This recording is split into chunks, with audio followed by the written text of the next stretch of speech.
factor on the fun factor.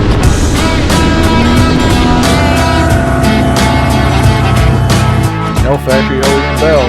This belt with XRC or XMR. We'll start here at the front. This is a bumper we have made.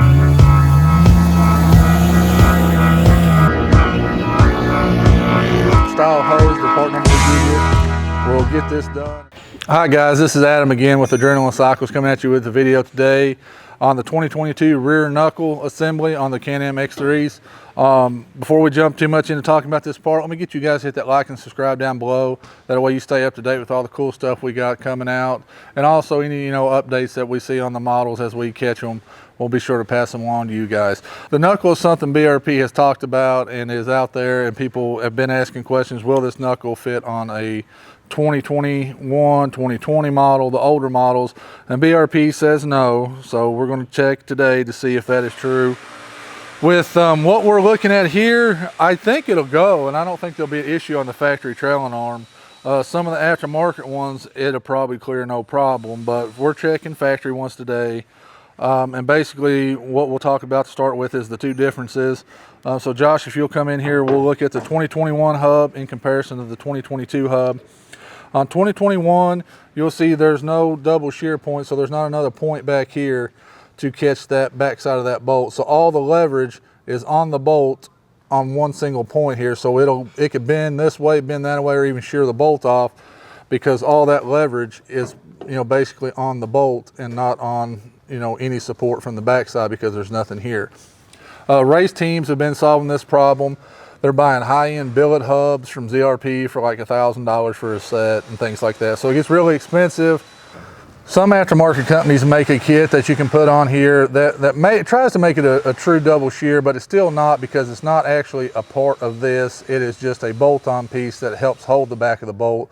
But it's better, but you're still relying on this point up here to deal with a lot of the leverage. So that's one main difference, as you can see from the 2022 model. I mean, you got what's from this point to the outer edge here is 36 millimeters. So this will take the factory rod, and so all your aftermarket rods will fit in here, and you'll see there's a bolt hole here, which makes it a double shear that runs all the way through, and then bolts on the other side. So you get true support here and support here for the bolt, so it's not pivoting on the backside and causing it to bend the bolt, break the bolt. So that was an issue that a lot of, I don't want to say a lot, but people had complained about or had issues with. And we've seen it out here. I think racers or people really just beating on their rig was probably seeing that broken bolt in the middle radius rod at the knuckle, or a bent bolt, and what makes it really hard to get it out when it's bent, because it's a nightmare. So BRP, that's a great upgrade from them, from the factory, that probably ultimately didn't cost them $3, and I think it is a needed thing. But another difference, as you'll see here on the 2021, this ring that holds the bearing in is super small. It's going to be so hard to catch it on the camera. You think it's part of the bearing. I mean, it's ridiculous. It's just this little, I'm going to say 3 millimeter lip. I mean, it's ridiculous how small that is to hold the bearing and the leverage of the tire and the axle and everything leveraging on that. So I know this has been a problem for definitely a lot of racers. What it'll do is it'll break this outer lip off, and then the whole bearing will fail and fall out because this clip just is not strong enough. Now, I've seen racers, send this hub out, get it machined, and take a bigger clip to help hold the bearing in and things like that. But like I said, a lot of people just, if you're racing for money, you're just going to switch over to the billet ZRPs, which at $1,000 a pop is a little expensive. 2022 BRP stepped it up here again. They've added the thickness of this outer lip now is 11.5 millimeter, where this was 4 millimeter. So this lip here in 2021 is 4. This lip in 2022 went to 11.5. So they have addressed that issue, and it's the whole way, guys. They haven't machined it down. It doesn't have a very big taper. I mean, they left a lot of meat here to help hold this bearing and keep it from failing. Another great thing we like as techs here in the shop is this able to take snap ring pliers and get this huge snap ring out. Like I said, now you can see the snap ring really easy, guys. I'm telling you, the 2021 was really hard to see. This 2022, I mean, the guys can grab snap ring pliers, get the bearing in and out super quick. Before, you had to fight and just digging here with a pick. I mean, it's just a pain in the butt to get this out. So it's going to speed up everybody's time at home or anywhere if you got to change the bearing with the 2022 setup. So hopefully we're going to see if this will fit. Well, we will see if this will fit on a 2021 model, and then we'll know if it'll retro back, because if 2021 trailing arm's the same as all the others, so back to 2017 as far as that goes. So we'll check the fitment on this. You guys will see it here, and we'll know for a fact if it will work or if it won't work with stock trailing arms.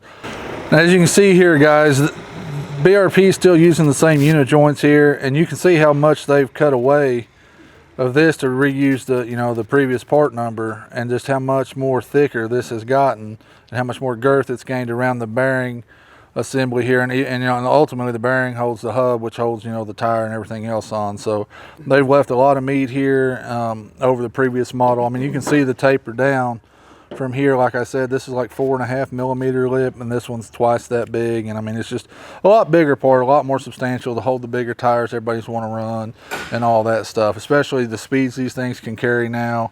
We don't want to be going down the trail and your wheel bearing fail because the clip was too small and the whole wheel fly off and cause a wreck. So the main reason you're here in this video is to see if this will fit a 2021 and back model trailing arm. So we're going to step over here to the machine we have on the lift. We'll go ahead and slap this thing on there, check the fitment, make sure it clears, maybe cycle it up and down in the suspension, and just make sure this will work on a previous 2021 or older X3. So let's go to the lift here and check it out.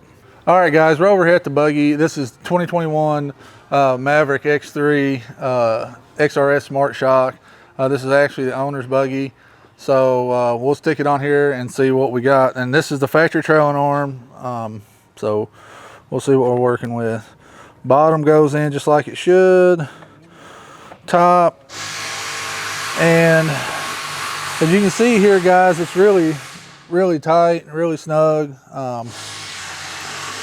On this, this little ear looks like it could be cleaned up and ground back. This down here, as you can see here, he had the Lonestar toe link on here, and it's been rubbing that. It's rubbed the paint off and got a good little lip on it. So let me go ask him and see if we can massage it to fit. And that might be like, you know, you DIY guys. You know, if it's got 2 points going and this is really close on the stock arm, I know some of the aftermarket ones, this is not even here. But on the stock one, I wouldn't want to cut it out, I don't think, just because it does have a bolt holding, you know, some leverage on the bottom. And then up here on the top, it's got, you know, the bolt holding some leverage going through. But let's go find Nick and see if we'll let us beat and bang on his buggy here a little bit. So hold on for that, guys. It'll go. If it was mine, I'd peck it with a hammer and a little grinder, it'll go. Can we peck and grind on your factory trailing arm? You can look here and see, like I was done showing them in the video, the top and bottom's no problem. And you can see where your factory or your aftermarket Lonestar has been digging into that. It's got a, you know, it's about through it. But it'll go on, and I mean, it's super close to, I mean, it's about powder, well, it feels like about powder coat thickness to, you know what I'm saying? I mean, let's just take this little corner out. We'll take this corner out. We won't be able to bend this out too much. No, I don't want to bend it out. I'm just thinking if we just clean up a little bit. But we could take this off and see what it, you know, see how close we are. Yeah, let's get the flapper wheel and just buzz that edge back. Because you can see right there, it's scraping there. And that might be all scraping, as you can see where it's rubbing on this top piece right here, guys. This right here's the machine down thing. Maybe just barely a... Yeah, you might massage it a little bit, yeah. 0.005 of an inch or something. That ain't taking nothing structural out. Right. Let's grab a flapper wheel, guys, and we'll see. Like I said, they say it don't fit, and it doesn't fit, but if it takes... Can it be made to fit right, safely? Can you modify it a little bit, and it work perfect and save you... These are probably about $180 versus $1,000 a set, so you might be $350 in a set, not $1,000. So let me grab the flapper wheel, and we'll go from there.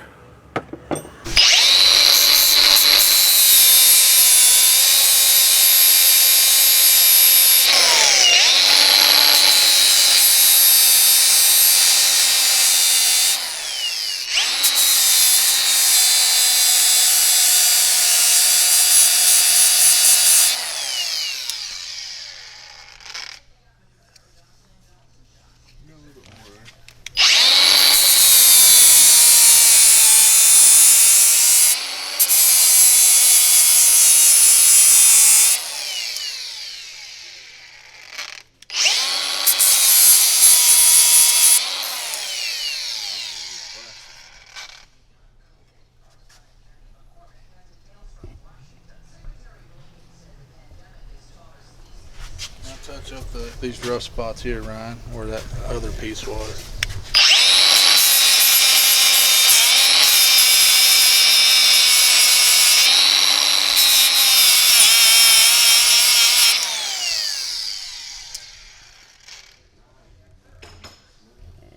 All right, guys, we've been back here working with Knuckle off the 2022 model X3, checking the fitment and confirming if BRP is right that it won't work on a 2021 or older X3. It bolts on there. We had the rod on in the center here, had it all down on the ground. Like we said before, we did have to grind a little bit of that ear off up here, but it fits in there. And it cleared on the top side, but you can see down here on the bottom side, when we set it on the ground, it did, you know, mash the aluminum a little bit. So as far as a bolted on and not have to do any modification or any fudging or fiddling, it's not going to do it. Now, I'm not saying go home and make it work, but it can be made to work. You know, use at your own discretion. On this one, there's two ways that if I was going to run it, you could easily nibble, you know, 4 or 5 millimeters off these edges just to give it a really, you know, a good amount of clearance. I know some aftermarket arms, if you have that, I think the Super ATV has some kind of plate here that could easily be, you know, modified. CT has a plate that goes back here too that could easily be modified, and I think CA does too. HRC might not even have a plate on theirs. I can't remember exactly. But I mean, it's super close, guys, and if you are somewhat handy or you're wrenching on your stuff a lot, it can work. It's not a bolt-on. You will have to, you know, have a few little tools to make it work if you're looking for that double shear setup. If you're having issues, or if you're racing, you know, it'd be a great upgrade and not have to buy a set of aftermarket, you know, billet hubs that's going to run you $1,000. You know, you can get into these. I would assume with bearing and new uniball or unijoints and everything, you'd probably be in a set of these for, you know, well, you know, under half of the, you know, the $900, $1,000 price tag. And it, you know, and like I said, we've done seen the, you know, some of the upgrades, so they're definitely good there. But I just wanted to let everybody know, yes, there is some areas here that it does contact, and you would have to, at your discretion, make some modifications, whether it be to the arm or to the hub a little bit. I don't think taking a couple mils off this is going to ultimately affect the integrity, but again, it's your guys' choice if you choose to do this. We're just passing along information. It does not bolt on with no work. You have to figure out, you know, a little clearancing issues on the back depending on the trailing arm. Factory trailing arm on a 2021 and back, it's going to hit and run into contact here. Aftermarket arms, we tried it on the CT. It was really close, but those arm plates are so thick we don't think we'd have an issue here, you know, modifying those at all to work. But you know, that's what we come up with today, guys. Like I said, it ain't as easy as the P drive. Unfortunately, there is, you know, some questionable fitment as far as, you know, if you want to, you know, make some modifications to your rig personally, and that's your choice totally to do, and take that upon yourself. But, you know, it will work. If it was me and I was hardcore racing or rock climbing or hill killing, whatever you want to call it, I'd probably opt for this, because first off, if you're doing that, you're probably building your own buggies anyway, and you're plenty capable enough with tools and things like that. And I'd save the extra cash to put it towards something else, maybe making it to another race. If you're the weekend warrior and you never had an issue, might not spend the money. I might just roll with what I got or buy one of the toe links. This toe link actually come off of this rig, and this one is the Lonestar setup. Like I said, it goes over the factory. One here, does it go this way, It goes in like this, I believe. And then the rod will set in here, and then the bolt goes through like this. So again, this makes it like a double shear. I think these are about 125, 130 bucks. Josh will flash it somewhere on the screen for me. But it makes this for that, you know, if you want to go that route, that's definitely an option. But for the people that has the question on the 2022 model, hub retrofitting back to, or knuckle retrofitting back to the 2021s and back. Does it bolt on? No. Can it be made to work? Yes. And that's your discretion to choose if you want to modify the hub a little bit by clearancing it in these areas that we show you here in the video. That's totally up to you guys. But it's information, give you guys a little insight on, you know, whether you want to spend the money or not. And that's what we're trying to do. I mean, it's an honest representation.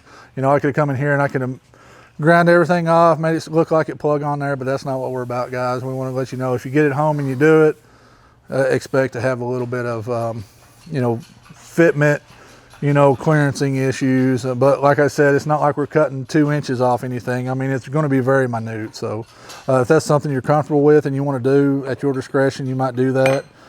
But as always, we appreciate you guys watching the videos. Hit that like and subscribe down below. And as always, guys, be safe out on the trail.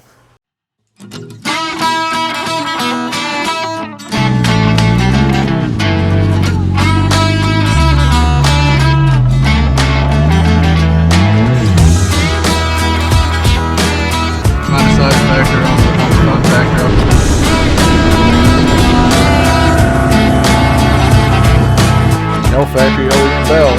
This belt with XRC or XMR. We'll start here at the front. This is a bumper we have made.